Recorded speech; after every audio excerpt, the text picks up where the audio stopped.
the junction on its 25-year anniversary and took a tour around the building. But as I expected, there was no such thing as concert recorded at the junction, play written by workshops at the junction and developed and produced at the junction. In fact, there only seemed to be ticket sales and beer sales, drink and tickets only. And apparently they go by on a £90,000 budget every year from Cambridge City Council.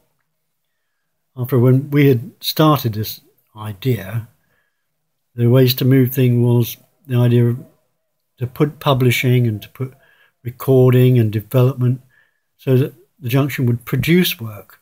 We'd visited a place called Lead Mill in Sheffield, and that seemed to have a much better kind of ethic going on there. And the idea that these works needed help, needed development. And working at the Stage Door all that period of time, I'd fully understood that there's a lot of young people trying to understand how to get into this business of show, if you want to call it that. And okay, they could go to a college and pay thousands of pounds and maybe then they'd get on with it or get into it or something like that.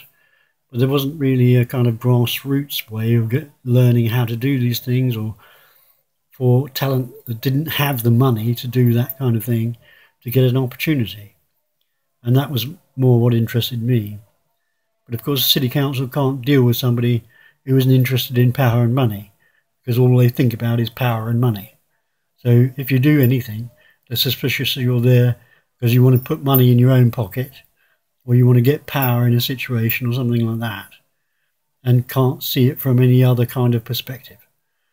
And my whole thing was about the work being valuable and the routes into the work and the channels into the work to find your way and to make things like a new play or to record an album, or, you know, if you're a young band, you couldn't afford to pay thousands of pounds for instruments and things like that. Maybe you could hire instruments and do the work there and try to record there. But as I went round on the tour, it was apparent that there's no such thing as an editing room. There's no such thing as video editing. There's no such thing as recording going on there, which is extremely disappointing and very sad. But I think it's mostly because City Council are paranoid that somebody's going to write a play that criticises them. And it's pretty easy to do, criticise them, because they're a pretty nasty bunch these days. Housing officers particularly are hateful and, well, psychopathic at the extreme. No empathy, no conscience, no humanity towards people at all. In fact, you know, quite the opposite, really. I live in a very damp flat that they pretend isn't damp. They pretend it's to do with condensation. It isn't. Something fundamentally wrong with the building that they just won't deal with. But fob off, ignore, avoid, tell lies. That's the way they go on. And of course they're protected by the lodge system of Cambridge. I think there's 17. Somebody asked me if I wanted to join once, and I said I don't want to join anything that won't allow women into it. It can't be very sound if it doesn't allow women in the building, in my view. So no, I didn't join it. But I think there were 17 lodges that person told me who was a member. A high-ranking national government at local level, working for PSI, I think, which was his kind of, I don't know, he was an honorary colonel of the USAF and all that kind of thing. So he knew what he was talking about. And I learned a lot about that kind of business from him and how it's always two-faced, and they say one thing outside the lodge and another thing going on behind the lodge door entirely. We face this all the time.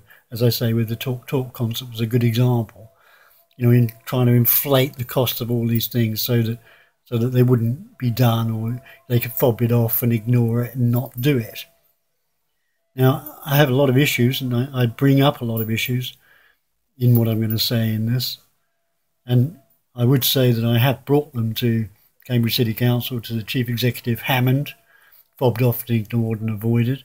To the City Solicitor, Simon Pugh, fobbed off, ignored, avoided, and wouldn't deal with what was going on at all. So I have to do it this way, tell you what happened.